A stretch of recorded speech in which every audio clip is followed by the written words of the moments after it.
O sol de março esquentava o asfalto no centro de São Paulo quando Marcos Oliveira, 28 anos, pisou nas escadarias do Fórum Criminal da Barra Funda pela primeira vez como promotor de justiça. Filho de uma empregada doméstica da periferia de Itaquera, Marcos havia vencido obstáculos que pareciam intransponíveis para chegar ali, naquele momento. "Mãe, cheguei", disse baixinho, segurando na mão o pequeno alfinete de ouro que pertencera à dona Clarice, sua falecida mãe. Marcos usava um terno simples, comprado em uma liquidação. Não era nada comparado às vestimentas dos outros promotores e advogados que circulavam no local, mas era o melhor que podia comprar com seu primeiro salário adiantado. O resto do dinheiro havia sido usado para pagar o aluguel atrasado do pequeno apartamento que dividia com a irmã mais nova, Aline, estudante de enfermagem. No elevador, Marcos ajeitou a gravata barata e respirou fundo. Era seu primeiro caso importante. Uma acusação contra uma construtora por negligência em um desabamento que matou 3 operários. A construtora Albuquerque pertencia a uma das famílias mais influentes de São Paulo, e todo o Ministério Público sabia que seria um caso difícil. Promotor novato, nem vale a pena se preocupar. Marcos tinha ouvido um dos assessores da construtora comentar enquanto passava pelo corredor. Ignorou o comentário e continuou caminhando. A sala de audiências número 7 estava quase vazia quando Marcos entrou. Faltava ainda meia hora para o início da sessão. Aproveitou para revisar suas anotações e organizar mentalmente seus argumentos. Havia estudado o caso exaustivamente nas últimas semanas. Conhecia cada detalhe do laudo técnico que comprovava as falhas de segurança no canteiro de obras. Aos poucos, a sala começou a se encher. A família das vítimas chegou primeiro. Rostos tensos, olhares baixos, roupas simples. Marcos se aproximou deles e se apresentou. "Bom dia, sou Marcos Oliveira, o promotor responsável pelo caso. Quero que saibam que estou aqui para buscar justiça para seus familiares." A viúva de um dos operários apertou sua mão com força. "O senhor é tão jovem. Vai conseguir enfrentar eles?" Marcos assentiu com convicção. "Vou fazer o meu melhor."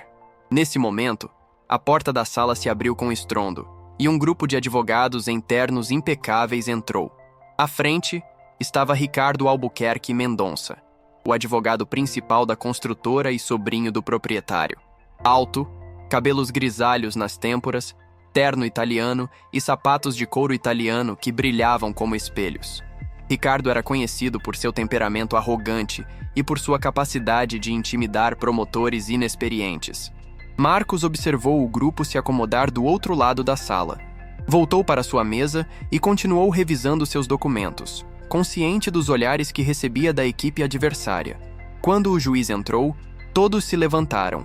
Dr. Augusto Pereira, com seus 60 anos e expressão severa, comandava a sala com autoridade natural.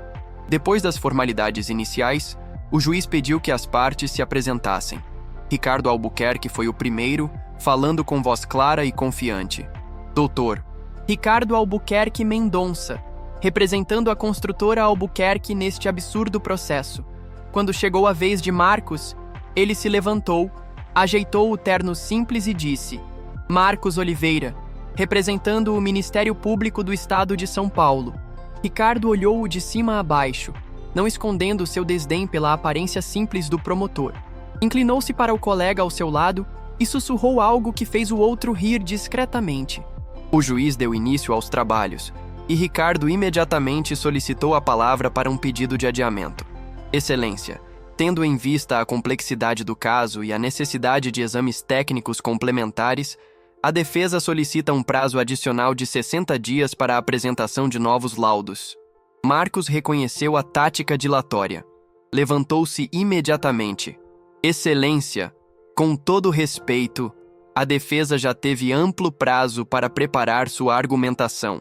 As famílias das vítimas aguardam justiça há quase um ano.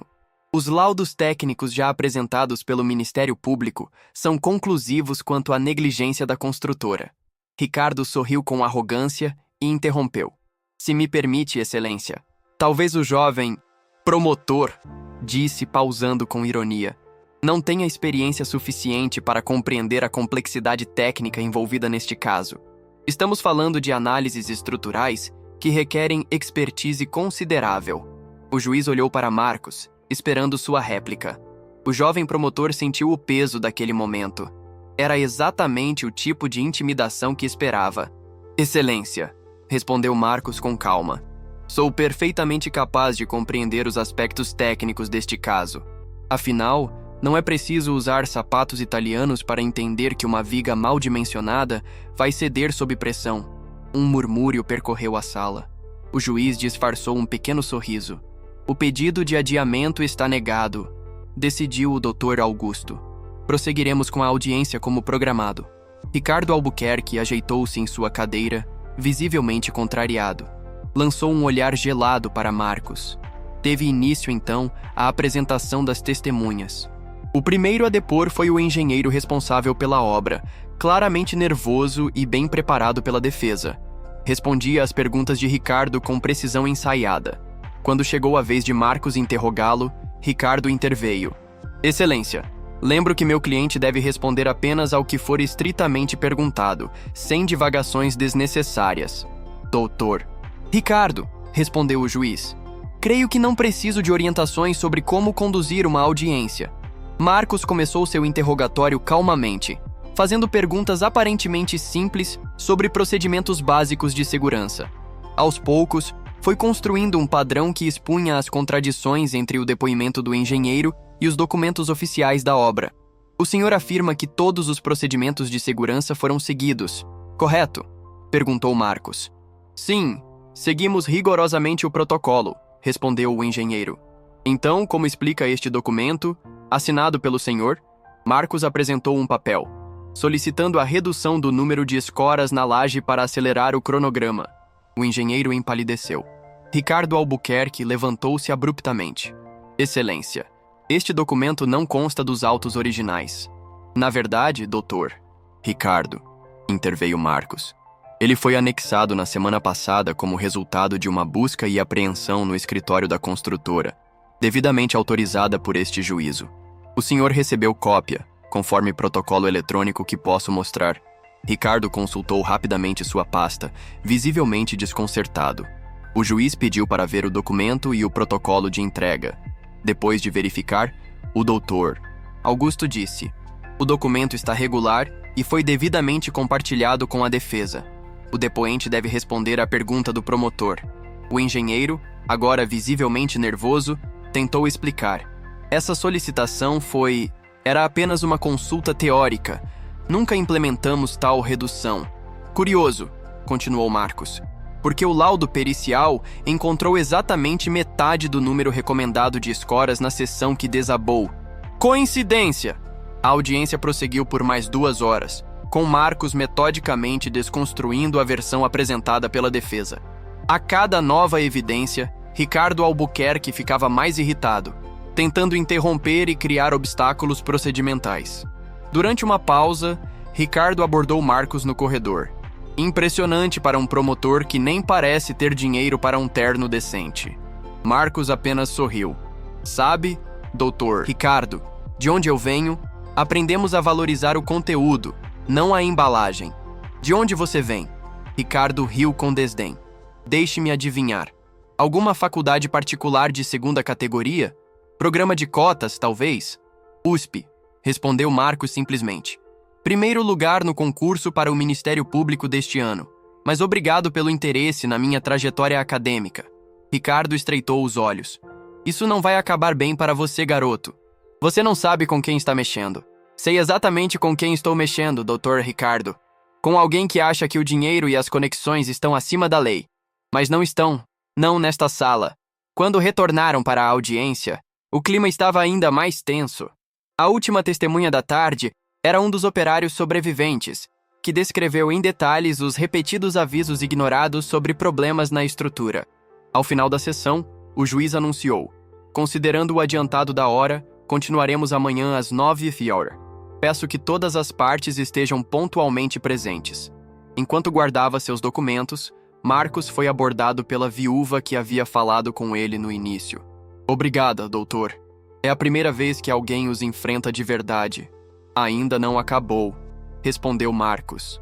Mas prometo que vou fazer tudo o que estiver ao meu alcance para que justiça seja feita. Ao sair do fórum, já no final da tarde, Marcos ligou para sua irmã. Aline, você não vai acreditar no dia que eu tive. O que Marcos não sabia é que aquele era apenas o primeiro round de uma batalha que se tornaria muito mais pessoal e perigosa do que ele poderia imaginar. Enquanto o sol nascia em São Paulo, Ricardo Albuquerque já estava ao telefone em seu escritório na Avenida Paulista. A ligação era para seu tio, Carlos Eduardo Albuquerque, proprietário da construtora e um dos homens mais influentes da cidade. Tio, precisamos conversar sobre esse promotor, disse Ricardo, a voz tensa. Ele não é como os outros. Encontrou documentos que deveriam ter sido destruídos. Do outro lado da linha, Carlos Eduardo suspirou pesadamente. Ricardo, você me garantiu que esse caso seria resolvido sem problemas. Quem é esse promotor afinal? Um tal de Marcos Oliveira. Jovem, de origem humilde pelo que parece, mas muito bem preparado. Claramente fez o dever de casa. Descubra tudo sobre ele, ordenou Carlos Eduardo. Todo mundo tem um preço ou um ponto fraco. Encontre o dele. O luxuoso escritório de advocacia Albuquerque em Associados ocupava 2 andares inteiros de um dos prédios mais caros da Avenida Paulista. Enquanto a maioria dos funcionários ainda não havia chegado, Ricardo convocou uma reunião de emergência com sua equipe mais próxima. Quero tudo sobre Marcos Oliveira até o fim do dia, ordenou aos 3 advogados juniores que o acompanhavam. Formação, família, dívidas, relacionamentos, tudo. Paula Mendes, a mais experiente do grupo, perguntou: vamos pela via legal ou... Ricardo a interrompeu com um sorriso frio. Use todos os recursos necessários. Discrição absoluta. Na mesma manhã, a alguns quilômetros dali, Marcos acordava em seu pequeno apartamento em Santana, zona norte de São Paulo. O lugar era simples, mas organizado. Dividia o espaço com a irmã, Aline, que trabalhava como enfermeira em um hospital público enquanto terminava a faculdade. Vai arrasar de novo hoje? Perguntou Aline, servindo café para o irmão. Marcos sorriu, ajeitando a mesma gravata do dia anterior. Vou tentar. A equipe deles é forte, tem recursos quase ilimitados, mas nós temos algo mais importante. O quê? Perguntou Aline. A verdade, respondeu Marcos simplesmente, terminando seu café. E 3 famílias que merecem justiça. Antes de sair, Marcos contemplou brevemente a foto de sua mãe na parede da sala. Dona Clarice havia trabalhado como empregada doméstica por 35 anos, incluindo alguns anos na casa de uma família de juízes, que, reconhecendo a inteligência do filho da empregada, havia ajudado com livros e incentivo aos estudos. Ela não viveu para ver o filho se formar ou passar no concurso do Ministério Público, mas havia sido sua maior incentivadora. Hoje é por você também, mãe, murmurou ele. No fórum da Barra Funda, Marcos encontrou sua assistente, Débora Santos, uma servidora pública de meia-idade que conhecia os meandros do sistema judiciário como poucos. Bom dia, Dr. Marcos. Preparado para o segundo round? Bom dia, Débora. Sempre. Alguma novidade? Débora hesitou por um instante. Na verdade, um dos estagiários me contou que viu gente do escritório do Albuquerque fazendo perguntas sobre você na secretaria. Marcos assentiu, sem demonstrar surpresa. Era esperado. Vão tentar encontrar algo para me desqualificar ou pressionar. Tenha cuidado, aconselhou Débora. Essa gente não costuma jogar limpo. Eu sei, mas não tenho nada a esconder. Ao entrar na sala de audiências, Marcos percebeu imediatamente uma mudança no comportamento de Ricardo Albuquerque. O advogado, que no dia anterior o tratava com desdém explícito, agora exibia um sorriso cordial, quase amigável. Bom dia, doutoras Marcos, cumprimentou Ricardo, estendendo a mão. Espero que tenha tido uma boa noite de descanso. Marcos apertou a mão oferecida, mantendo-se alerta. Bom dia, doutor Ricardo. Muito bem, obrigado.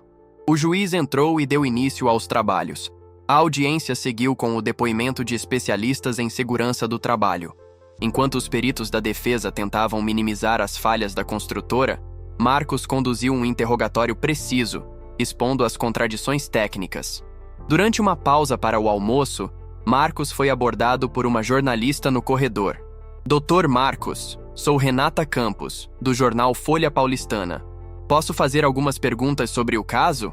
Antes que Marcos pudesse responder, Ricardo Albuquerque apareceu ao seu lado. Renata, querida, Não sabia que você estaria aqui hoje. A jornalista sorriu para Ricardo. Doutor Ricardo, sempre acompanhando os casos importantes. Na verdade, estou curiosa sobre o novo promotor que está dando trabalho para vocês. Ricardo lançou um olhar calculado para Marcos. O doutor Marcos é um profissional interessante. Tenho certeza que vocês terão muito o que conversar. Com isso, Ricardo se afastou, deixando Marcos com a jornalista. Então, doutor Marcos, este é seu primeiro caso de grande repercussão, correto? Como é enfrentar um escritório do porte do Albuquerque? Marcos respondeu com cautela. Estou apenas fazendo meu trabalho, representando o Ministério Público e buscando justiça para as famílias das vítimas. E como é para alguém com a sua origem chegar a uma posição como essa? Soube que sua mãe era empregada doméstica. Marcos franziu o senho, surpreso pela informação pessoal que a jornalista possuía. Minha origem não é relevante para o caso, mas sim, minha mãe trabalhou como empregada doméstica e tenho muito orgulho da sua trajetória. Se me der licença, preciso revisar alguns documentos antes de retornarmos. A jornalista anotou algo e sorriu. Claro! Obrigada pelo seu tempo. Quando Marcos se afastou, não percebeu Ricardo observando a cena de longe, com um sorriso satisfeito. Ao retornar para a sala de audiências, Marcos notou que Ricardo parecia estranhamente confiante, apesar das evidências cada vez mais desfavoráveis para seu cliente. A tarde prosseguiu com mais depoimentos técnicos. Próximo ao final do dia, Ricardo Albuquerque pediu a palavra. Excelência, a defesa gostaria de chamar uma testemunha adicional que não estava prevista inicialmente. O juiz ajustou os óculos. Quem seria a testemunha? Dr. Ricardo. O senhor José Ferreira, ex-funcionário da construtora Albuquerque, que trabalhou diretamente com as vítimas e tem informações cruciais sobre o comportamento delas no dia do acidente. Marcos interveio imediatamente. Excelência, isso é claramente uma tentativa de transferir a culpa para as próprias vítimas. Além disso, testemunhas surpresa não são admissíveis nesta fase. O juiz considerou por um momento. Doutor Ricardo, por que esta testemunha não foi incluída na lista inicial? Só conseguimos localizá-lo ontem, Excelência. Ele havia mudado de estado após o acidente. Após alguns minutos de debate, o juiz decidiu. Vou permitir o depoimento, mas ele será o primeiro amanhã, e o Ministério Público terá tempo para preparar o contra-interrogatório. Ao sair da audiência, Marcos foi novamente abordado por Ricardo. Impressionante sua dedicação, Dr. Marcos. Trabalhar tanto por um salário tão modesto. Deve ser difícil manter um apartamento em Santana e ainda ajudar sua irmã na faculdade de enfermagem. Marcos encarou Ricardo, percebendo a ameaça velada. Meu salário é mais que suficiente para viver com dignidade, Dr. Ricardo. E sim, muito melhor ganhar honestamente do que enriquecer defendendo quem mata por negligência. Ricardo riu, sem se abalar. Sabe, Marcos, você me lembra alguém. Um promotor igualmente idealista que enfrentei alguns anos atrás. Muito talentoso também. Hoje ele trabalha para nosso escritório com um salário 5 vezes maior do que ganhava no Ministério Público. Se isso foi uma oferta, pode economizar seu tempo, respondeu Marcos secamente. Ricardo ergueu as mãos em gesto de rendição simulada. Nada disso, apenas uma observação. A propósito, diga à sua irmã, Aline, que desejo melhoras para ela. Ouvi dizer que o plano de saúde dela teve problemas para cobrir o tratamento de que ela precisa. Uma pena. Marcos sentiu um calafrio. Como Ricardo sabia sobre os problemas de saúde recentes de Aline, que havia sido diagnosticada com uma condição que exigia medicação cara, fique longe da minha família, disse Marcos com a voz controlada, mas firme, apenas demonstrando preocupação com o bem-estar dos colegas, respondeu Ricardo com um sorriso. Até amanhã, doutor Marcos. Ao chegar em casa naquela noite, Marcos encontrou Aline preocupada. Marcos, recebi uma ligação estranha hoje. Uma mulher dizendo que era do plano de saúde, querendo confirmar meus dados e fazer perguntas sobre você. O que exatamente ela perguntou? Sobre seu trabalho, casos que você está lidando. Achei estranho e desliguei. Marcos sentou-se, pensativo. Aline, quero que tome cuidado.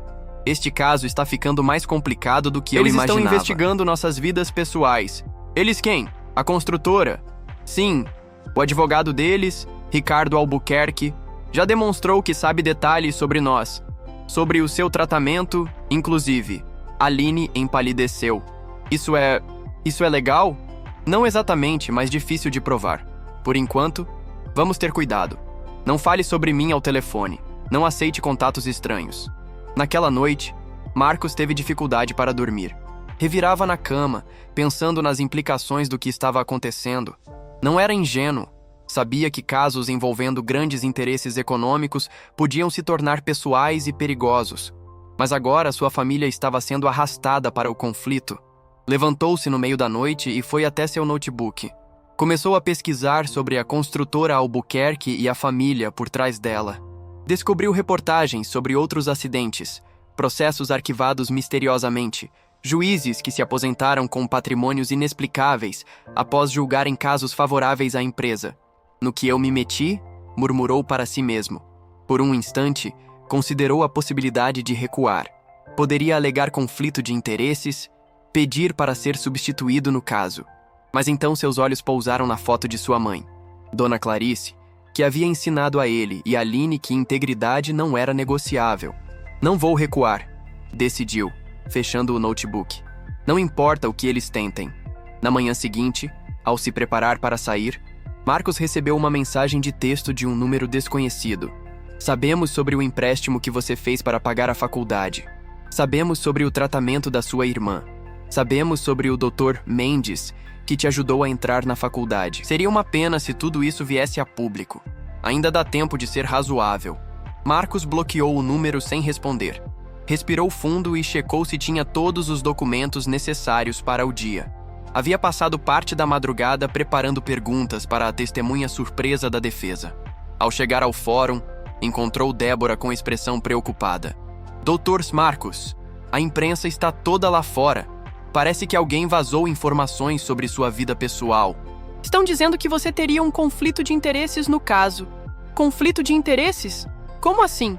Estão insinuando que o juiz que ajudou nos seus estudos, Dr. Mendes, teria conexões com as famílias das vítimas.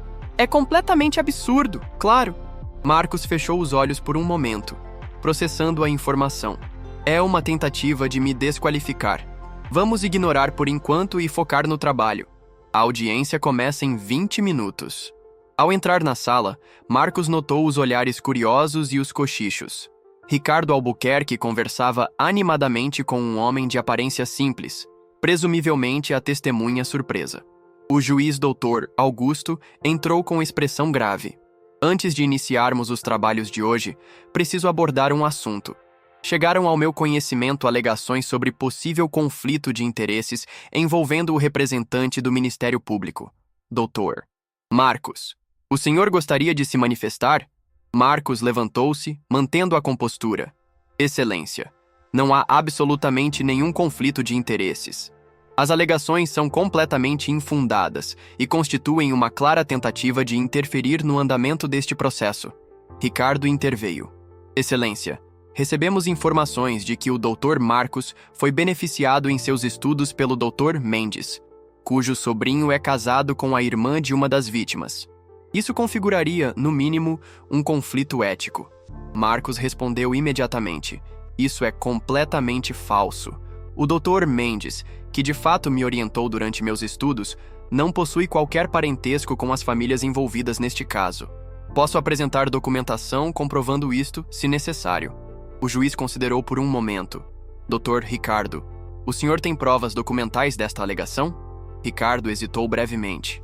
Estamos em processo de obtenção, Excelência. Então sugiro que se concentre no caso em questão até que tenha provas concretas, respondeu o juiz secamente.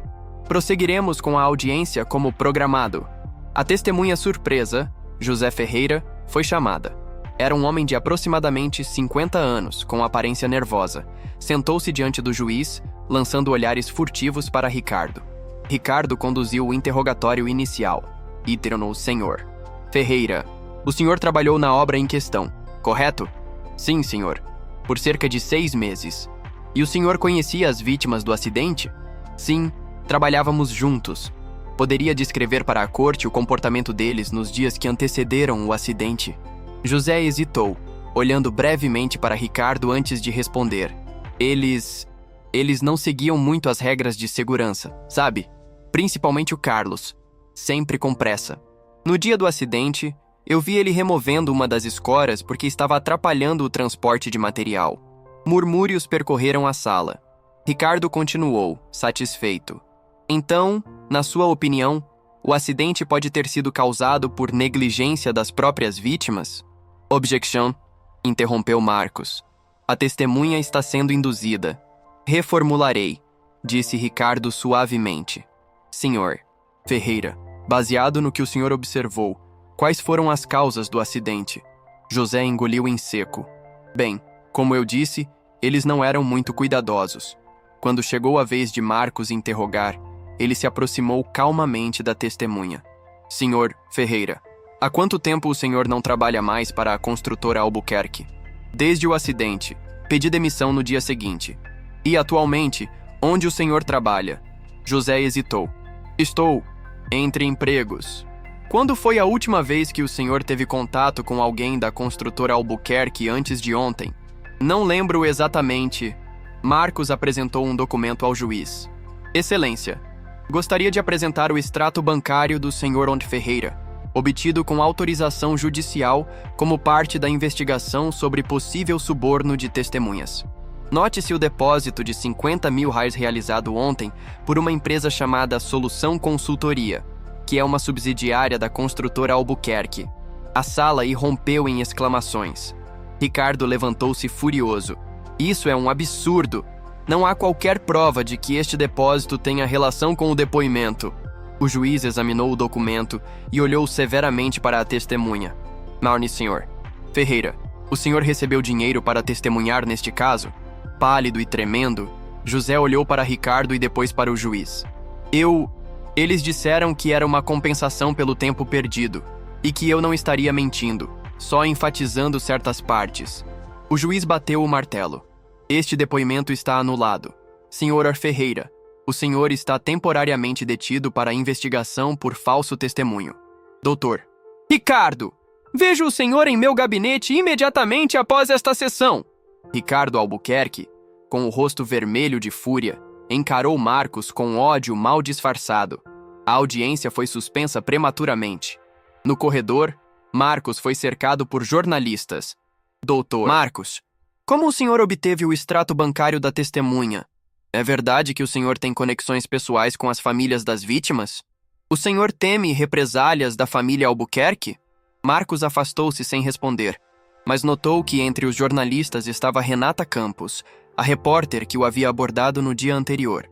Ela não fazia perguntas, apenas observava atentamente com um pequeno sorriso nos lábios. Ao voltar para seu escritório no Ministério Público, Marcos recebeu um telefonema do procurador-geral. Oliveira. Que diabos está acontecendo nesse caso? Recebi 3 ligações do gabinete do governador hoje. A família Albuquerque está movendo mundos e fundos para tirá-lo desse processo. Marcos respirou fundo antes de responder. Senhor, eles estão tentando me intimidar. Subornaram uma testemunha e tentaram forjar um conflito de interesses. Mas o caso é sólido. As evidências são claras. Esse caso está gerando mais problemas do que vale, Oliveira. Talvez seja melhor passá-lo para alguém mais experiente. Marcos sentiu o sangue ferver. Com todo respeito, senhor, isso é exatamente o que eles querem. Se recuarmos agora, estaremos enviando a mensagem de que qualquer um com dinheiro suficiente pode manipular o sistema. Houve um longo silêncio na linha. Finalmente, o procurador-geral suspirou. Você tem 48 horas, Oliveira. Se não apresentar um caso incontestável até lá, vou reatribuir o processo. Estamos claros?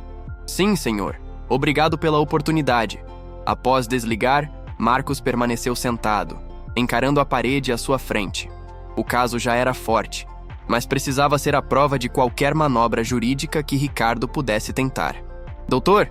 Débora bateu suavemente na porta. Tudo bem? Vai ficar, respondeu Marcos, levantando-se. Precisamos encontrar mais alguma coisa.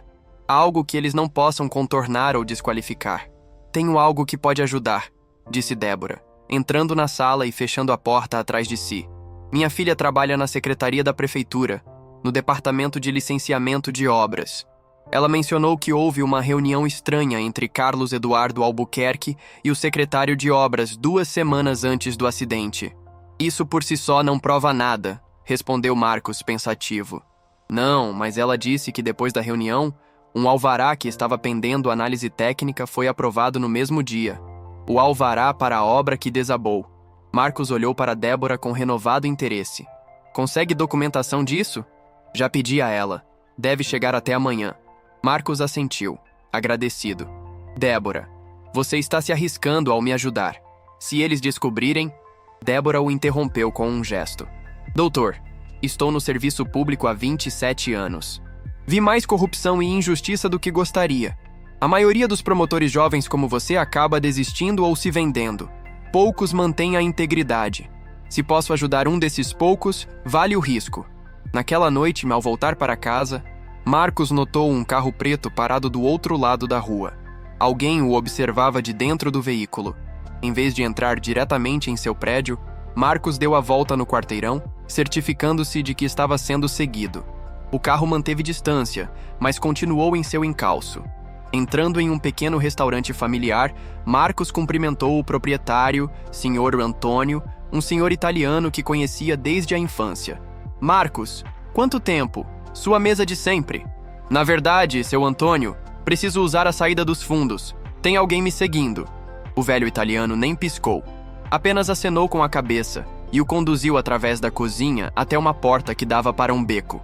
A cuidado, filho. Se precisar de ajuda, estamos aqui. Marcos agradeceu e saiu rapidamente, usando ruelas e passagens que conhecia bem do tempo em que entregava jornais para ajudar no orçamento doméstico.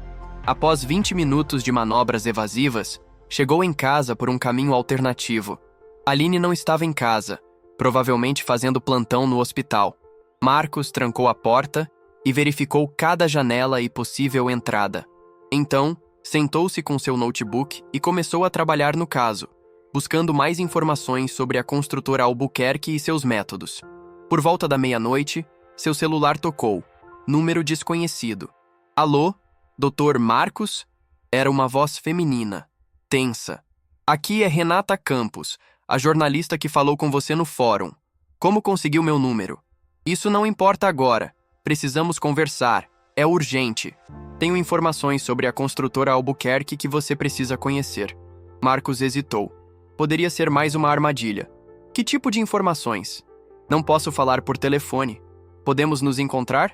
Amanhã, 7 da manhã, na padaria Santo Antônio, na Lapa. É um lugar público. Estarei com meu editor. Antes que Marcos pudesse responder, ela desligou. Marcos ficou olhando para o telefone, incerto. A jornalista parecia próxima de Ricardo no dia anterior, mas agora dizia ter informações contra a construtora. Poderia confiar nela? Decidiu que iria ao encontro, mas tomaria precauções. Ligou para um amigo da faculdade, que agora era policial, e combinou que ele estaria na padaria disfarçado. Na manhã seguinte, Marcos chegou à padaria com 20 minutos de antecedência. Escolheu uma mesa com visão para a entrada e para a rua. Seu amigo, Diego, estava sentado no balcão, fingindo ler o jornal. Às 7h05, Renata entrou, acompanhada por um homem de meia idade com aparência cansada. Localizou Marcos e veio direto em sua direção. Doutor Marcos, obrigada por vir. Este é Roberto Menezes, meu editor. Roberto estendeu a mão. Doutor, desculpe o mistério, mas preciso ter certeza de que estamos do mesmo lado antes de compartilhar o que temos. E como posso saber que estamos? Perguntou Marcos, cauteloso. Renata colocou um pendrive na mesa. Há 2 anos, meu irmão, Rodrigo Campos, trabalhava como engenheiro para a construtora Albuquerque. Ele encontrou irregularidades em várias obras e começou a documentá-las. Ele morreu em um acidente de carro, uma semana depois de mencionar que confrontaria Carlos Eduardo. Marcos olhou para o pendrive. E isso contém tudo o que meu irmão documentou: projetos alterados, laudos falsificados, propinas para fiscais. Ele mantinha um seguro. Cópias de tudo enviadas para mim e Roberto caso algo acontecesse com ele. Por que não publicaram isso? Roberto inclinou-se para a frente, falando baixo. Tentamos. A família Albuquerque processou o jornal, conseguiu uma liminar proibindo a publicação e quase nos levou à falência. Depois disso, recebemos ameaças, muito explícitas. E por que vir a mim agora? Renata sorriu tristemente. Porque você é o primeiro promotor em anos que realmente os enfrenta. E porque eles estão assustados com você, o que significa que você tem chance. Por que me abordar com Ricardo? Por que fingir estar do lado deles? Para que eles não suspeitassem. Ricardo me conhece, sabe que sou irmã de Rodrigo. Se eu aparentasse estar colaborando com você desde o início, ele jamais baixaria a guarda perto de mim. Marcos considerou por um momento. Depois pegou o pendrive. Vou analisar isso. Se for útil para o caso, usarei. Mas não posso prometer que conseguirei justiça para seu irmão neste processo específico. Entendemos, disse Roberto. Só queremos que alguém finalmente os responsabilize por algo. Após o café, Marcos seguiu para o fórum com o pendrive seguramente guardado. A audiência daquele dia prometia ser tensa após os eventos da véspera. Ao chegar, encontrou Débora esperando com uma pasta. Doutor, aqui está a documentação que mencionei. E tem mais. Consegui o registro da chamada telefônica entre o secretário de obras e Carlos Eduardo no dia da aprovação do alvará. Isso é ouro, Débora, exclamou Marcos, examinando rapidamente os documentos. Com isso e o material que recebi hoje cedo, podemos virar este caso de vez. A sala de audiências estava lotada quando Marcos entrou. Jornalistas ocupavam a área destinada ao público. Ricardo Albuquerque já estava presente, conversando com seus assistentes. Parecia menos confiante que nos dias anteriores. Quando o juiz entrou, todos se levantaram. Dr. Rour Augusto parecia particularmente severo. Antes de prosseguirmos, tenho um comunicado. Ontem à noite, recebi uma visita do Dr. Carlos Eduardo Albuquerque em minha residência. Murmúrios percorreram a sala. O juiz ergueu a mão, pedindo silêncio. O Dr. Carlos Eduardo sugeriu que eu poderia me beneficiar pessoalmente caso este processo fosse conduzido de certa maneira. Rejeitei veementemente tal sugestão e ordenei que ele se retirasse. Este incidente foi devidamente registrado e encaminhado ao Conselho Nacional de Justiça e ao Ministério Público Federal. Ricardo Albuquerque empalideceu visivelmente. Marcos observou sua reação com interesse. Considerando os eventos recentes, incluindo a tentativa de suborno de testemunha e agora esta abordagem inadequada, declaro que o julgamento prosseguirá sob estrita vigilância. Qualquer outra tentativa de interferência resultará em severas consequências. Ricardo pediu a palavra, visivelmente perturbado. Excelência, como advogado da construtora Albuquerque, gostaria de esclarecer que não tinha conhecimento de qualquer abordagem ao senhor e repudio veementemente tal atitude, caso tenha ocorrido. O juiz apenas assentiu friamente. Ministério Público, prossiga com suas considerações. Marcos levantou-se, mais confiante do que nunca. Excelência, além das evidências já apresentadas, o Ministério Público obteve novos documentos que comprovam não apenas a negligência da construtora Albuquerque neste caso específico, mas um padrão sistemático de violações às normas de segurança e às leis de construção civil.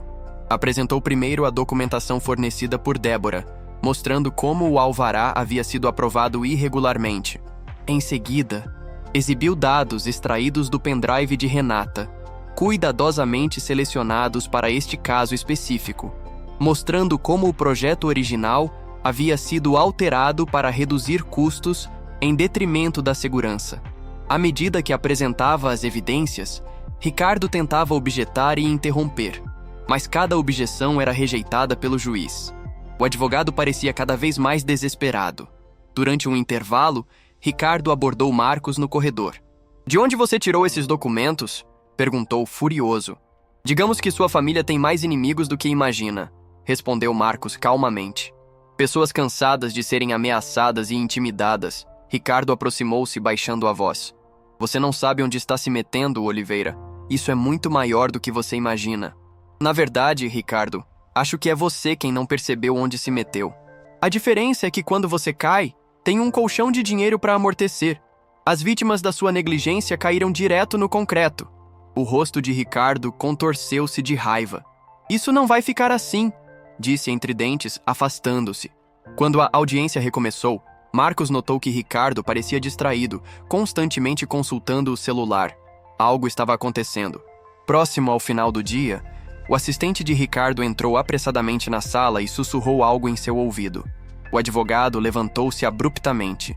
Excelência, solicito um adiamento de 24 horas por motivos de força maior. O juiz franziu o senho. Qual seria o motivo, Dr. Ricardo? Questões pessoais urgentes, Excelência. Negado. Prosseguiremos até o fim desta sessão. Ricardo sentou-se, visivelmente agitado. Minutos depois, seu celular vibrou novamente. Ao ler a mensagem, seu rosto perdeu toda a cor. Ao final da audiência, o juiz anunciou: considerando o adiantado da hora, continuaremos amanhã para as argumentações finais e possível sentença. Estejam todos aqui às 9 horas. No corredor, Marcos foi abordado por Débora. Doutor, tem algo estranho acontecendo. Ricardo saiu correndo assim que a sessão terminou. E ouvi alguém mencionar que a Polícia Federal está na sede da construtora neste momento. Polícia Federal? Não temos jurisdição sobre eles. Parece que não é pelo nosso caso. Algo relacionado a fraudes em licitações federais. Marcos assentiu, compreendendo a agitação de Ricardo durante a audiência. As coisas estão desmoronando para eles, literalmente e figurativamente. Naquela noite, assistindo ao jornal em casa com Aline, Marcos viu a notícia. Polícia Federal deflagra operação contra esquema de fraudes em licitações e prende empresários do setor da construção civil.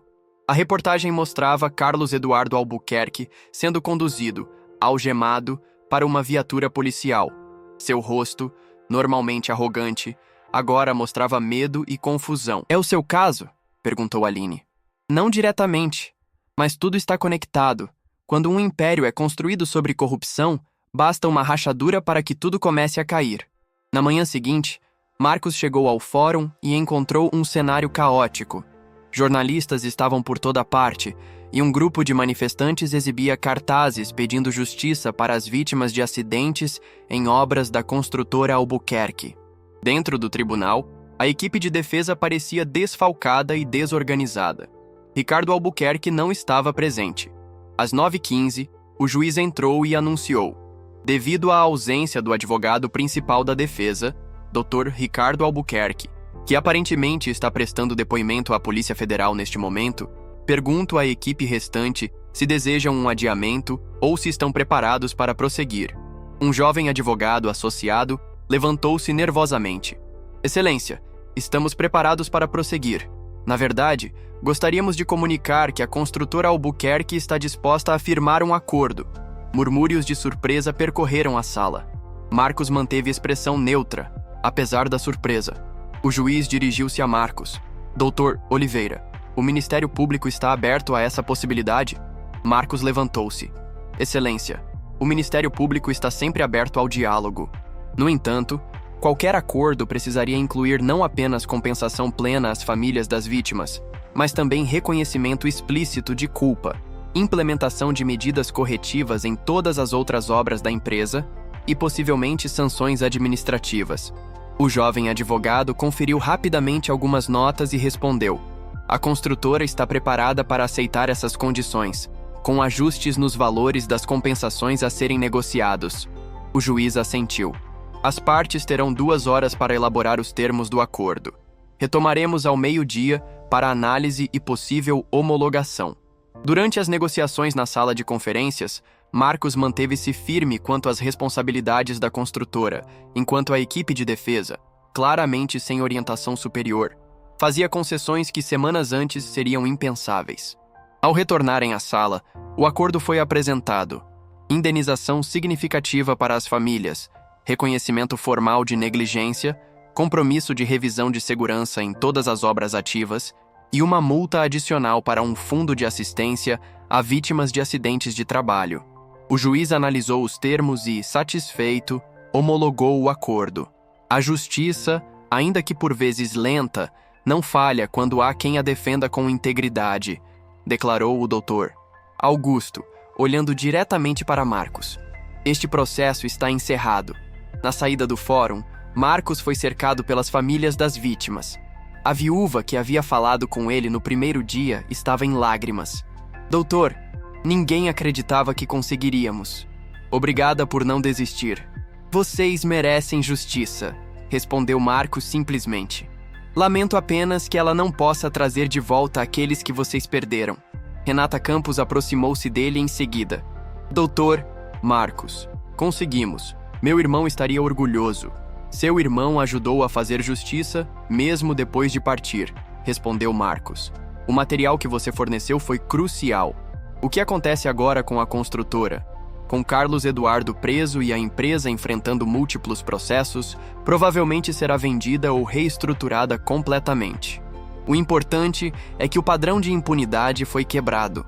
Ao retornar ao Ministério Público, Marcos foi chamado ao gabinete do Procurador-Geral, que o recebeu com um sorriso incomum. Parabéns, Oliveira. Não muitos promotores em início de carreira conseguiriam enfrentar uma pressão dessas e sair vitoriosos. Obrigado, senhor. Imagino que você esteja consciente de que fez inimigos poderosos. Marcos assentiu. E também amigos valiosos. As pessoas tendem a se lembrar de quem fica ao seu lado quando todos os outros recuam. O procurador-geral o estudou por um momento. Sabe, Oliveira, este lugar precisa de mais gente como você. Gente que não se intimida com nomes poderosos ou contas bancárias volumosas. Estou apenas fazendo meu trabalho, senhor. Bem, seu próximo trabalho pode ser ainda mais desafiador. Temos um caso envolvendo poluição ambiental por uma mineradora multinacional. Interesse? Marcos sorriu. Sempre. 3 meses haviam se passado desde o desfecho do caso Albuquerque. A notoriedade que o caso trouxe a Marcos foi intensa, mas breve. O ciclo de notícias logo se moveu para outros escândalos, outros dramas. A vida no Ministério Público seguiu seu curso, com novos casos e desafios diários. Numa tarde chuvosa de junho, Marcos estava trabalhando em seu escritório quando Débora bateu à porta. Doutor, tem alguém aqui querendo falar com o senhor. Disse que é urgente. Quem é? Doutor Ricardo Albuquerque. Marcos ergueu as sobrancelhas. Surpreso. Não havia visto ou ouvido falar de Ricardo desde o colapso da construtora Albuquerque. Pode mandá-lo entrar. Segundos depois, Ricardo entrou na sala. A transformação era impressionante. O homem que antes exibia ternos impecáveis e postura arrogante, agora parecia abatido, com olheiras profundas e um terno que, embora caro, parecia mal cuidado. Oliveira, disse Ricardo, sem a antiga confiança na voz. Ricardo, o que posso fazer por você? Respondeu Marcos, indicando a cadeira à frente de sua mesa. Ricardo sentou-se, visivelmente desconfortável. Imagino que você esteja gostando de me ver assim. Derrotado. Não tiro satisfação do sofrimento alheio, Ricardo. Nem mesmo do seu. Ricardo soltou uma risada curta, sem humor. Sempre o santo Marcos Oliveira. Sabe por que eu o detestei desde o primeiro momento? Porque você me lembrava de mim mesmo. Há muito tempo. Antes de eu entender como o mundo realmente funciona. Marcos recostou-se na cadeira, intrigado. E como o mundo realmente funciona, Ricardo? Poder? Quem tem dinheiro tem poder. Apenas quem tem poder faz as regras. O resto é conversa fiada para consolar os que estão embaixo. É uma visão bem cínica da vida. É a única visão realista, respondeu Ricardo amargamente. Eu também comecei como você, sabia? Cheio de ideais. Queria mudar o mundo, fazer justiça, até perceber que estava lutando contra o vento. E então, decidiu se juntar aos poderosos. Era mais fácil do que tentar derrotá-los. Ricardo passou a mão pelo cabelo, agora visivelmente grisalho. Até você aparecer e provar que eu estava errado. Marcos estudou o homem à sua frente por um momento. Por que está aqui, Ricardo? Ricardo respirou fundo. Para avisar você, Carlos Eduardo foi solto ontem. Pagou uma fiança milionária e está em prisão domiciliar aguardando julgamento. A primeira coisa que fez foi contratar uma equipe de seguranças particulares. A segunda foi prometer que você pagaria pelo que fez. Marcos manteve a expressão neutra, embora sentisse um calafrio. Está me ameaçando? Estou te avisando que é diferente. Carlos Eduardo perdeu tudo. A empresa, a reputação, provavelmente a liberdade quando o julgamento terminar. Mas ainda tem dinheiro e contatos. E é mais perigoso que tudo, não tem nada a perder. Por que você se importaria em me avisar? Ricardo olhou pela janela para a chuva que caía lá fora. Talvez porque estou cansado de ver o quanto custou comprar minha alma. Talvez porque tenho uma filha da idade da sua irmã e não consigo mais dormir pensando nas famílias que ajudei a destruir. Ou talvez Voltou a olhar para Marcos. Porque você me fez lembrar que eu tinha escolha. Sempre tive. Ricardo levantou-se. Tome cuidado, Meio Marcos.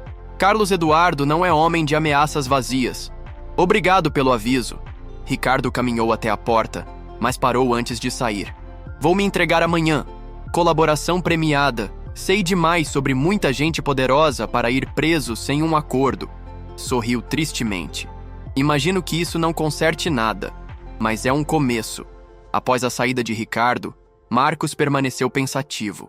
A visita inesperada o deixara perturbado. Ligou para Débora no interfone. Débora, por favor, ligue para o delegado Soares da Polícia Civil. Diga que preciso falar com ele urgentemente. 1 hora depois, Marcos estava na delegacia conversando com o delegado Soares, um homem de meia idade com quem havia trabalhado em vários casos. Então você acha que essa ameaça é séria? Perguntou Soares, após ouvir o relato. Ricardo não teria vindo me avisar se não fosse. Ele está prestes a fazer uma delação premiada. Não tem razão para mentir neste ponto. O delegado coçou o queixo, pensativo. Posso designar uma viatura para fazer rondas extras perto da sua casa, mas não temos efetivo para uma proteção contínua. Você deveria considerar tirar alguns dias de licença, talvez viajar. Não posso simplesmente fugir. Tenho casos em andamento, responsabilidades. Sua vida é mais importante que qualquer caso, Marcos. Ao voltar para casa naquela noite, Marcos notou que estava mais atento a cada carro que passava, cada pessoa na calçada. Contou a Aline sobre a visita de Ricardo. Marcos, isso é sério. Você precisa pedir proteção oficial, disse Aline, preocupada. Já falei com o delegado Soares.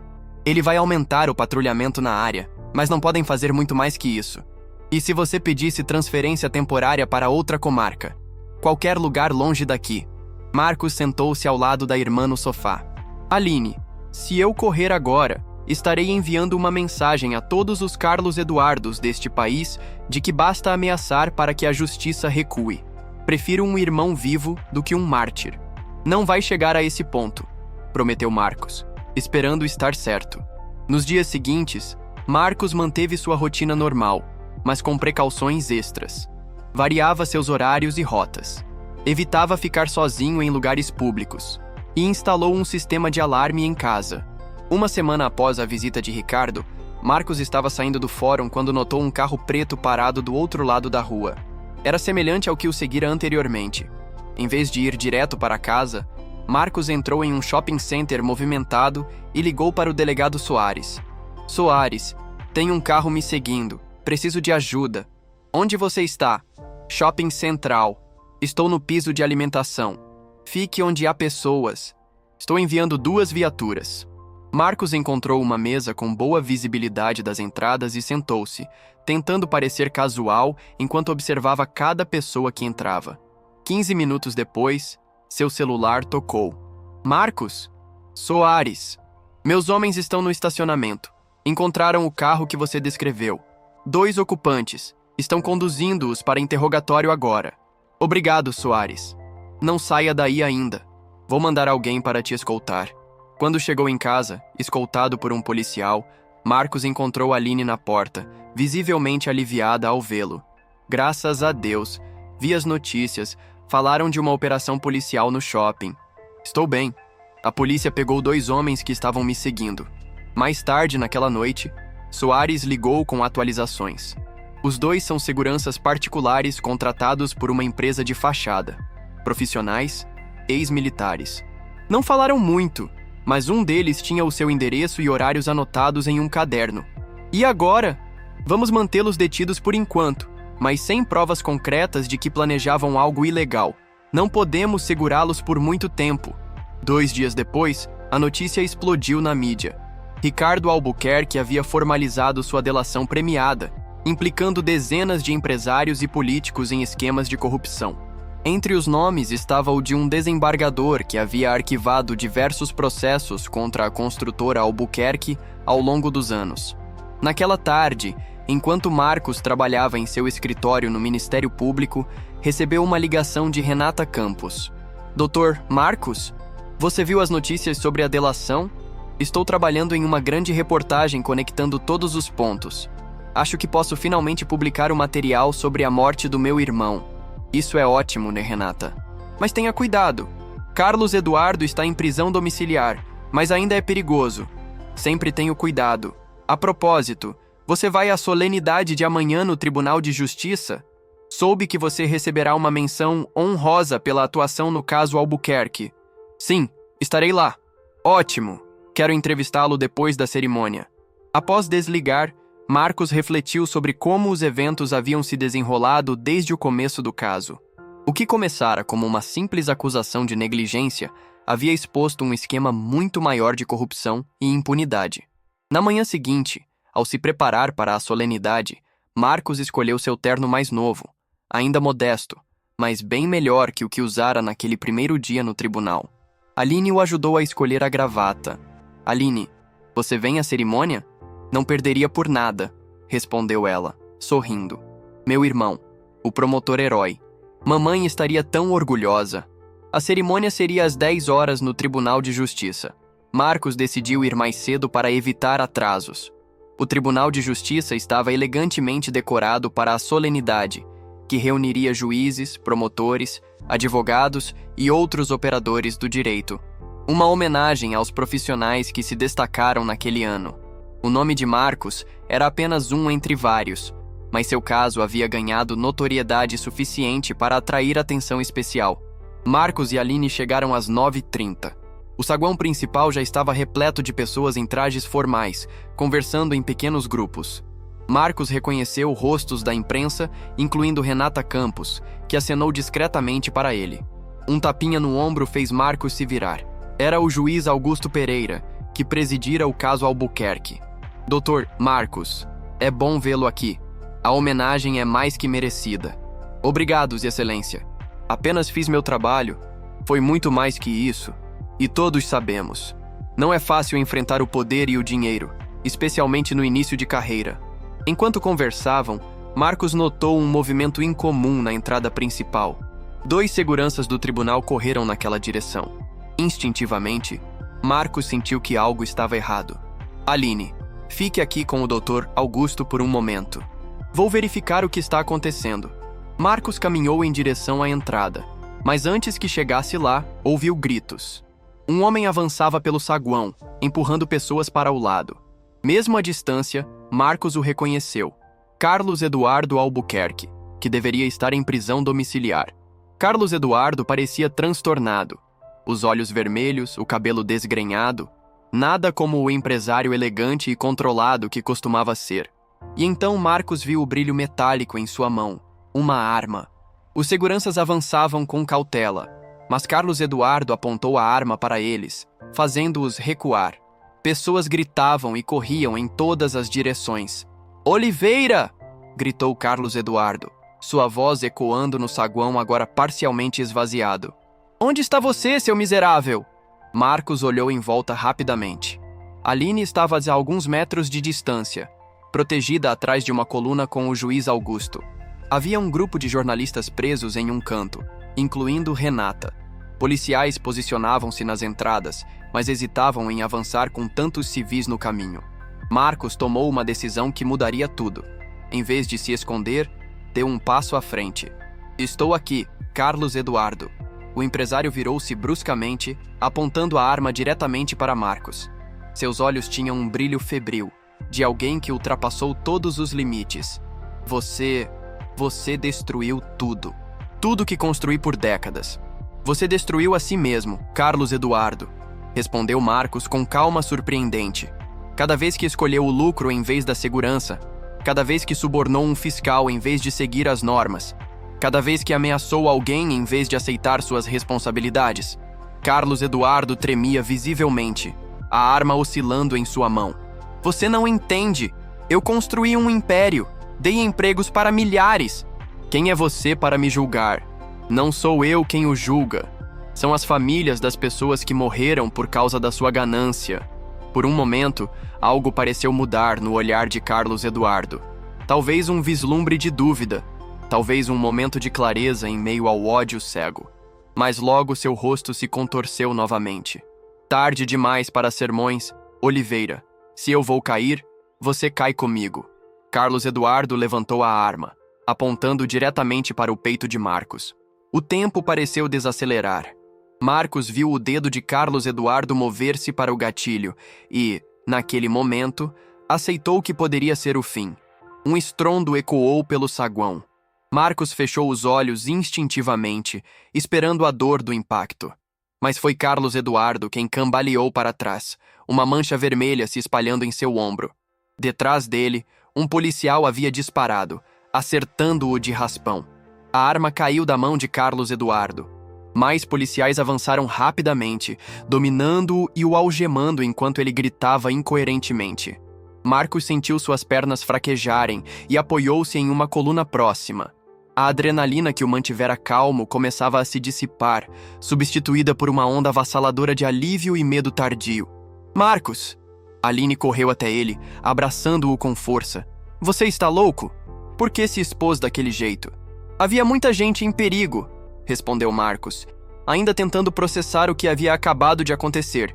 Não podia deixá-lo disparar aleatoriamente. Nos minutos seguintes, o caos foi gradualmente controlado. Carlos Eduardo foi levado para atendimento médico sob escolta policial. Jornalistas cercaram Marcos, bombardeando-o com perguntas, mas oficiais de segurança do tribunal o afastaram, levando-o e Aline para uma sala privativa. O procurador-geral apareceu minutos depois, visivelmente abalado. Oliveira, você tem o dom de se meter em situações impossíveis, está bem? Estou, senhor. Um pouco abalado, mas bem.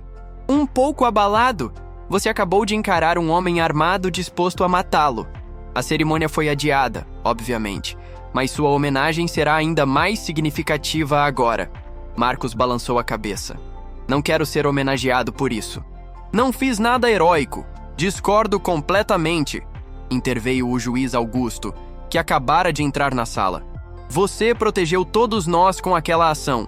Carlos Eduardo poderia ter ferido ou matado várias pessoas se tivesse começado a atirar indiscriminadamente.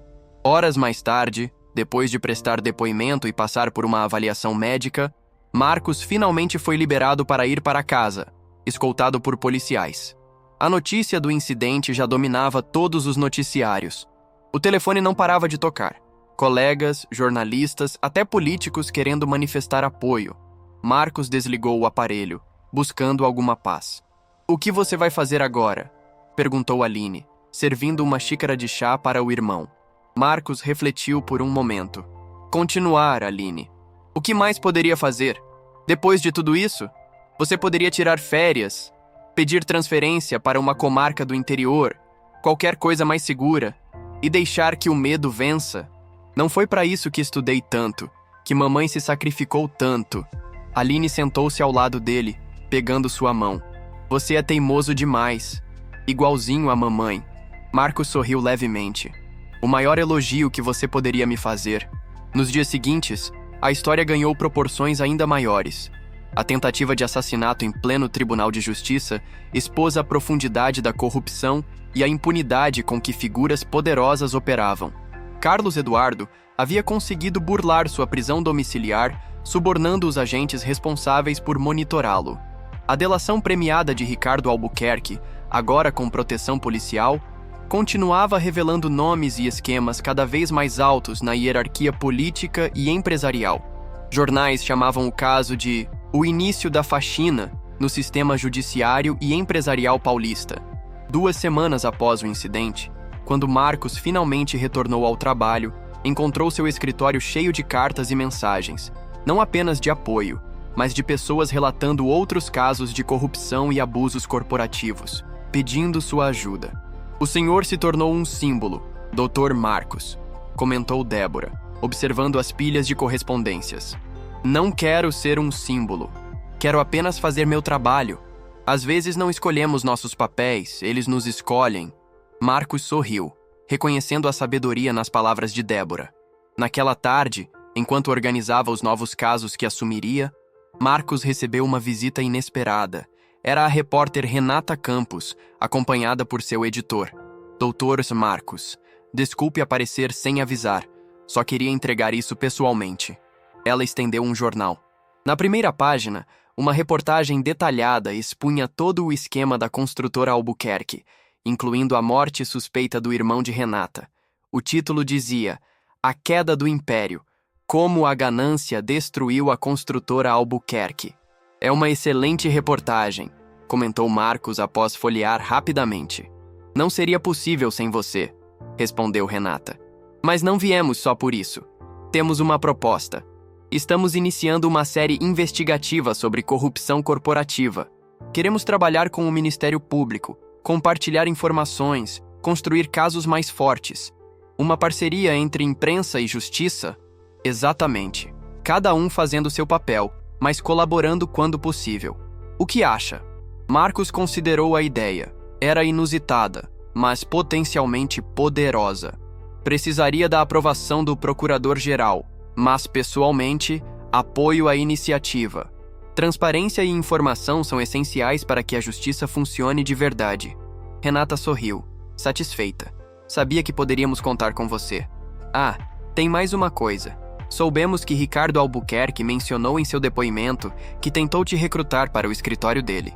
Sim, ofereceu um salário 5 vezes maior. E por que recusou? Marcos olhou pela janela por um momento, refletindo. Porque algumas coisas não têm preço, Renata. A sensação de deitar a cabeça no travesseiro sabendo que fez o certo. O respeito próprio. A memória da minha mãe. Nenhum salário vale abrir mão disso.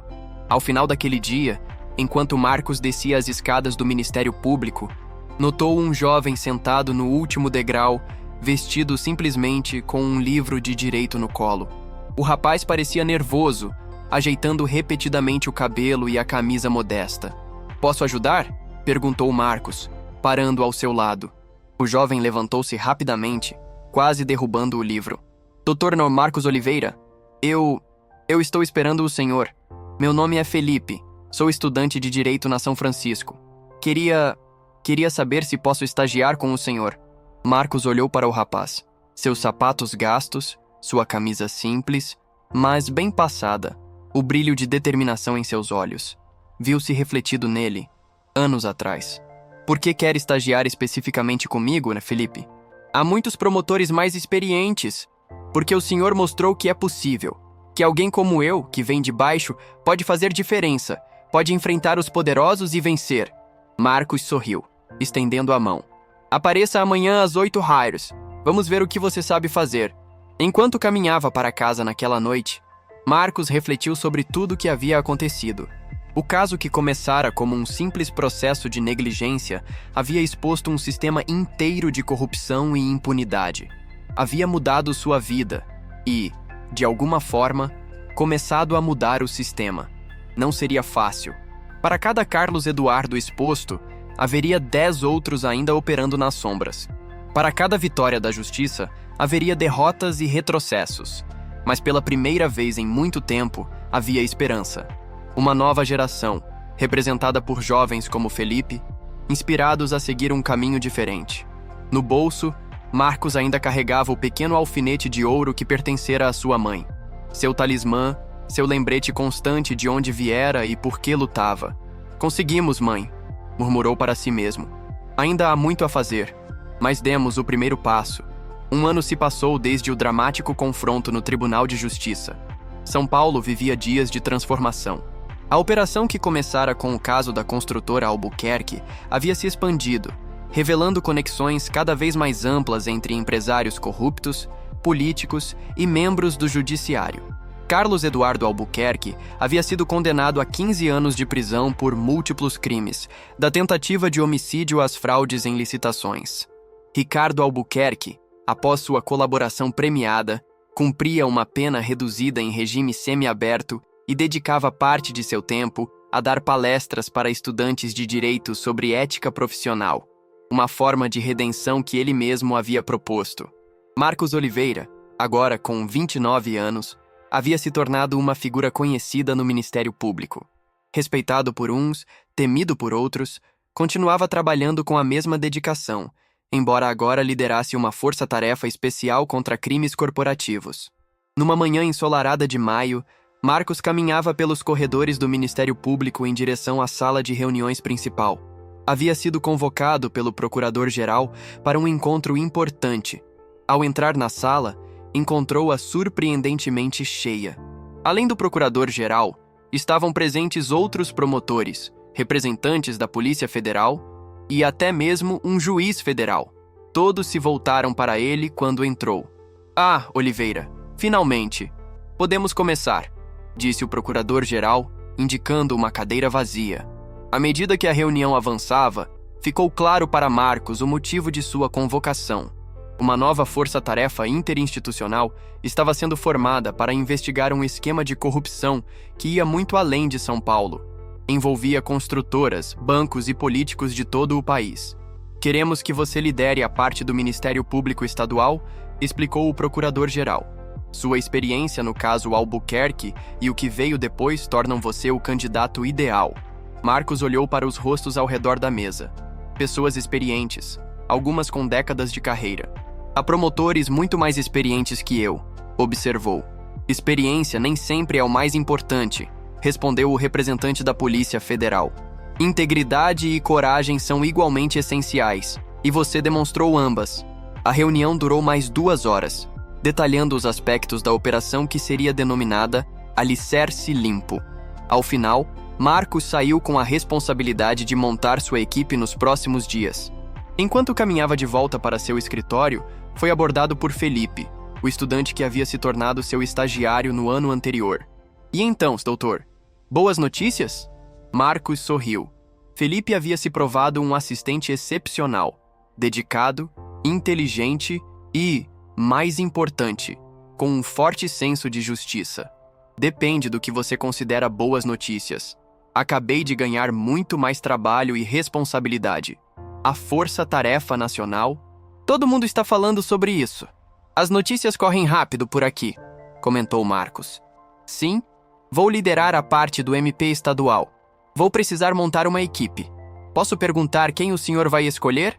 "Ainda estou pensando, mas preciso de pessoas em quem confio totalmente. É um caso grande demais para arriscar." Ao chegar em seu escritório, Marcos encontrou Débora organizando algumas pastas. "Doutor, sua irmã ligou. Pediu para lembrá-lo do jantar hoje à noite. Disse que é importante, que não falte." Marcos assentiu. Havia quase se esquecido do jantar. Aline havia insistido nesse encontro, dizendo ter novidades importantes. "Obrigado pelo lembrete, Débora. Preciso que você me ajude com algo nos próximos dias. Vou precisar selecionar promotores e assistentes para uma nova força-tarefa." Os olhos de Débora brilharam com interesse. "A Força-Tarefa Nacional que todos estão comentando?" "Exatamente. Quero pessoas com histórico limpo e disposição para enfrentar pressões. Você conhece praticamente todo mundo aqui. Sua perspectiva será valiosa." Débora sorriu, orgulhosa por ser consultada em assunto tão importante. Naquela noite, Marcos chegou ao restaurante um pouco atrasado. Aline já o esperava numa mesa ao fundo, acompanhada por um homem que Marcos reconheceu imediatamente. Dr. André Silva, um médico respeitado que trabalhava no mesmo hospital que ela. "Desculpem o atraso", disse Marcos, cumprimentando a irmã com um beijo na bochecha e estendendo a mão para André. "Estamos acostumados com seus atrasos", brincou Aline, o promotor mais ocupado de São Paulo. O jantar transcorreu agradavelmente, com conversas leves sobre o cotidiano. Marcos notou o modo como André olhava para sua irmã, com admiração evidente. Também percebeu que Aline parecia especialmente feliz. Foi quando o garçom serviu a sobremesa que Aline finalmente revelou o motivo do jantar. "Marcos, chamei você aqui porque tenho uma notícia importante." Ela estendeu a mão esquerda, onde um delicado anel de noivado brilhava. "André me pediu em casamento, e eu aceitei." Marcos sorriu amplamente, sentindo uma onda de felicidade genuína pela irmã. "Isso é maravilhoso. Parabéns aos dois!" André parecia aliviado com a reação positiva. Devo admitir que estava um pouco nervoso com esta parte. Sabe como é? Pedir a bênção do irmão mais velho que, por coincidência, é um promotor temido. Os três riram. "Só o que me importa é a felicidade da Aline", respondeu Marcos sinceramente. "E é óbvio que você a faz feliz." Aline apertou a mão do irmão sobre a mesa. "Tem mais uma coisa." André recebeu uma oferta para dirigir um departamento em um hospital em Campinas. "Estamos pensando em nos mudar." Marcos sentiu um aperto no peito. Desde a morte da mãe, Ele e Aline haviam ficado juntos, apoiando-se mutuamente. A ideia de não tê-la por perto era difícil. Campinas não é tão longe, disse, esforçando-se para manter o tom positivo. E você estará seguindo seu caminho, construindo sua vida. É o que mamãe sempre quis para nós. Você vai ficar bem sozinho naquele apartamento?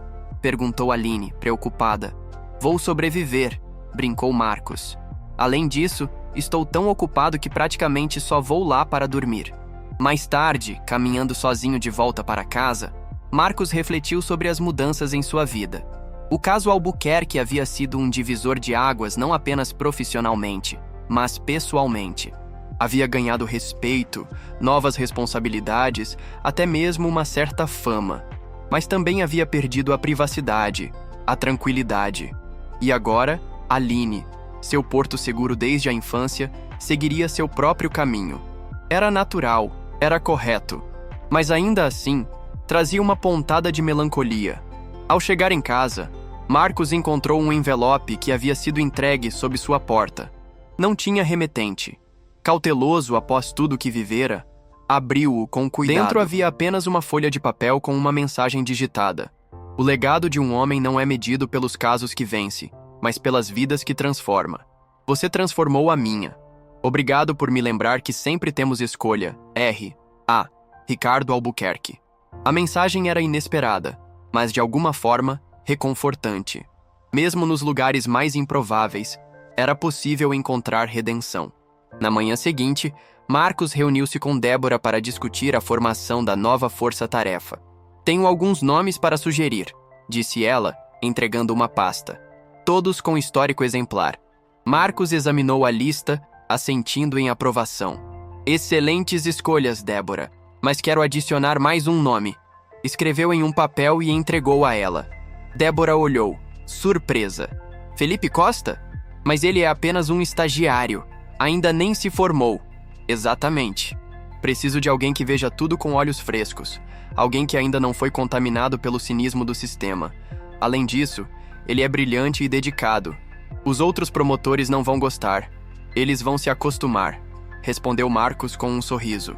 Todos nós começamos em algum lugar. Nas semanas seguintes, a força-tarefa começou a tomar forma. A operação Alicerce Limpo seria a maior já realizada contra a corrupção sistêmica no país. Envolveria não apenas construtoras, mas também bancos, empresas de tecnologia e até mesmo multinacionais. Uma tarde, enquanto revisava documentos em seu escritório, Marcos recebeu uma visita inesperada. O juiz Augusto Pereira, que havia presidido o caso Albuquerque. Dr. Marcos, espero não estar interrompendo. De modo algum, Excelência. Por favor, entre. O juiz, agora perto da aposentadoria, parecia mais relaxado do que nos dias tensos do julgamento. E soube da nova força-tarefa, um desafio considerável. Sem dúvida, mas necessário. O juiz assentiu, pensativo. Sabe, quando você apareceu naquele primeiro dia no tribunal, com aquele terno simples e aquela determinação nos olhos, confesso que duvidei. Pensei que seria mais um jovem promotor idealista que acabaria desistindo ou se corrompendo. Marcos sorriu. Uma avaliação compreensível, dadas as circunstâncias. Mas você me provou o contrário, continuou o juiz. E não apenas a mim. Você sacudiu o sistema inteiro. Fez muitos inimigos poderosos, é verdade, mas também inspirou muitos jovens a seguirem seus passos. Apenas fiz o que acreditava ser certo. É exatamente isso que faz toda a diferença. O juiz levantou-se, preparando-se para sair. Vim aqui hoje porque estou me aposentando no próximo mês. E queria que você soubesse que, em 35 anos de magistratura, poucos casos me deram tanta satisfação quanto o da construtora Albuquerque. Não pelo desfecho em si, mas por ver que ainda existem pessoas dispostas a lutar pelo que é certo, não importa o custo. Após a saída do juiz, Marcos permaneceu pensativo. Nunca havia buscado reconhecimento ou admiração. Sempre vira seu trabalho como uma obrigação. Um dever para com as pessoas que não tinham voz ou poder para lutar sozinhas. Naquela noite, ajudou Aline a embalar algumas de suas coisas para a mudança iminente para Campinas. O apartamento, que em breve seria habitado apenas por ele, parecia já antecipar a ausência da irmã. Vai mesmo ficar bem? Perguntou Aline pela enésima vez, enquanto etiquetava uma caixa. Vou! Respondeu Marcos com convicção. Tenho muito trabalho pela frente, uma equipe para liderar, e sempre posso visitar você e André nos fins de semana. Você não sente falta de ter uma vida além do trabalho? Alguém especial? Marcos sorriu. Era uma pergunta que Aline fazia com frequência. Meu trabalho é minha vida agora, Aline, e estou em paz com isso. Aline se aproximou, segurando o rosto do irmão entre as mãos. Um gesto que fazia desde que eram crianças. Você merece ser feliz, Marcos. Não apenas no tribunal, não apenas lutando pelos outros. Merece felicidade pessoal também. Sou feliz, acredite, de um jeito diferente, talvez, mas sou. Dias depois, a operação Alicerce Limpo foi oficialmente anunciada à imprensa. Marcos, como um dos coordenadores, participou da coletiva de imprensa. Viu Renata Campos entre os jornalistas, agora editora-chefe de investigação de seu jornal. Enquanto respondia às perguntas, Marcos olhou para a plateia diversificada à sua frente. Jornalistas, estudantes de direito, cidadãos comuns que vieram assistir. Viu Felipe, seu estagiário, agora oficialmente parte da força-tarefa, tomando notas diligentemente. Viu Débora ao fundo da sala, observando tudo com um sorriso orgulhoso. E então percebeu algo que não havia notado antes. Em meio a todos os desafios, pressões e perigos que enfrentara desde aquele primeiro dia no tribunal, havia construído algo precioso. Uma família escolhida. Pessoas unidas não por sangue, mas por valores compartilhados e pela crença de que o mundo poderia ser melhor. Doutor Oliveira, perguntou um jornalista. Depois de tudo que enfrentou, depois de todas as ameaças, você se arrepende de ter pegado o caso Albuquerque? Marcos sorriu, pensando na longa jornada que o trouxera até ali. O terno mal ajustado naquele primeiro dia. O desdém de Ricardo, as ameaças, o confronto no tribunal, as vidas mudadas, incluindo a sua própria, nem por um segundo, respondeu com convicção. Cada desafio, cada obstáculo só confirmou que estava no caminho certo. Se pudesse voltar no tempo, faria tudo exatamente igual. Após a coletiva, enquanto os jornalistas se dispersavam, Marcos permaneceu no pódio por um momento, lembrando-se das palavras de sua mãe, que repetia sempre que ele enfrentava dificuldades na escola ou sofria preconceito por sua origem humilde. Filho, no final do dia, tudo o que temos de verdade é nossa integridade. Pessoas podem tirar seu dinheiro, sua posição, até mesmo sua liberdade, mas ninguém pode tirar sua integridade. Só você pode abrir mão dela. E quando você a mantém, não importa quão difícil seja o caminho, você nunca estará verdadeiramente derrotado. Era esse legado, o legado da integridade, que Marcos carregava consigo. Um legado que havia recebido de sua mãe e que agora transmitia a outros, como Felipe, através de seu exemplo diário.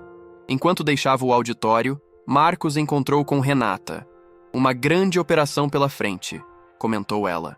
A maior até agora, concordou Marcos. Precisaremos de uma imprensa vigilante e corajosa para acompanhá-la. Pode contar conosco, garantiu Renata. Sabe, meu irmão teria adorado ver isso. Ver que sua morte não foi em vão, que seu trabalho continua. Ele é parte disso tanto quanto qualquer um de nós, respondeu Marcos sinceramente. No dia seguinte, ao chegar ao Ministério Público para o primeiro dia oficial da operação, Marcos encontrou sua equipe já reunida na sala de reuniões. Rostos jovens e experientes, todos unidos pelo mesmo propósito.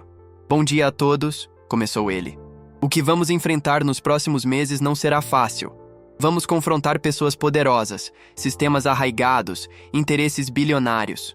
Haverá pressões, ameaças, tentativas de nos desacreditar.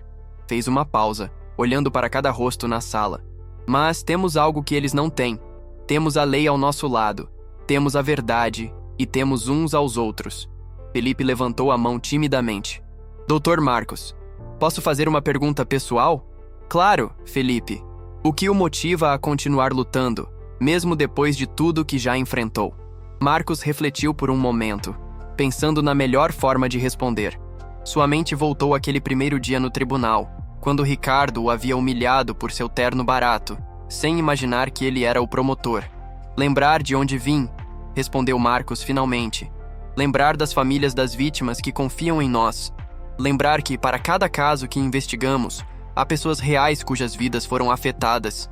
E, principalmente, lembrar que o sistema só muda quando pessoas dentro dele decidem que não vão mais aceitar o status quo. Fez uma pausa, tirando do bolso o pequeno alfinete de ouro de sua mãe. Minha mãe costumava dizer que existem 2 tipos de pessoas no mundo: as que se adaptam ao sistema, não importa quão injusto seja, e as que decidem mudar o sistema, não importa quão difícil seja. Ela passou a vida inteira limpando as casas de pessoas ricas para que eu pudesse estudar e ter escolhas que ela nunca teve. A melhor forma de honrar seu sacrifício é usar minha posição para fazer diferença. Felipe e os outros membros da equipe ouviam atentamente, visivelmente tocados. Além disso, acrescentou Marcos com um leve sorriso, certos advogados arrogantes precisam aprender que não se deve julgar um promotor pelo terno que ele veste. A sala irrompeu em risadas, aliviando a tensão. Marcos então abriu uma pasta e começou a distribuir os primeiros casos e tarefas da operação. A força-tarefa, Alicerce Limpo, começaria naquele dia o que seria um longo e árduo caminho. Haveria vitórias e derrotas, avanços e recuos. O sistema não mudaria da noite para o dia, mas cada passo, cada pequena vitória seria um tijolo a mais na construção de um edifício mais justo e equitativo. E tudo começara com um jovem promotor de origem humilde, vestindo um terno simples, que não se intimidara diante do poder e do dinheiro, e que agora inspirava outros a fazerem o mesmo. Enquanto observava sua equipe discutindo os casos, Marcos sentiu uma certeza profunda. Não importava quão longe a operação os levasse, quão altos fossem os alvos que enfrentariam, ele jamais esqueceria a lição mais valiosa que aprendera ao longo daquela jornada. A verdadeira autoridade não vem de ternos caros, sobrenomes influentes ou contas bancárias volumosas. Vem da integridade, da coragem e da disposição de defender o que é certo, mesmo quando isso significa enfrentar aqueles que se consideram acima da lei. Porque, no fim das contas, ninguém está acima da justiça, nem mesmo os que se sentam nos gabinetes mais altos ou nos escritórios mais luxuosos. E às vezes, é preciso apenas uma pessoa disposta a se levantar e dizer não, para que todo um sistema comece a mudar. Marcos Oliveira havia sido essa pessoa, e agora, inspirados por seu exemplo, outros seguiriam seus passos. O legado da integridade continuaria vivo, passando de geração em geração, como um farol de esperança em um sistema que tanto precisava de luz.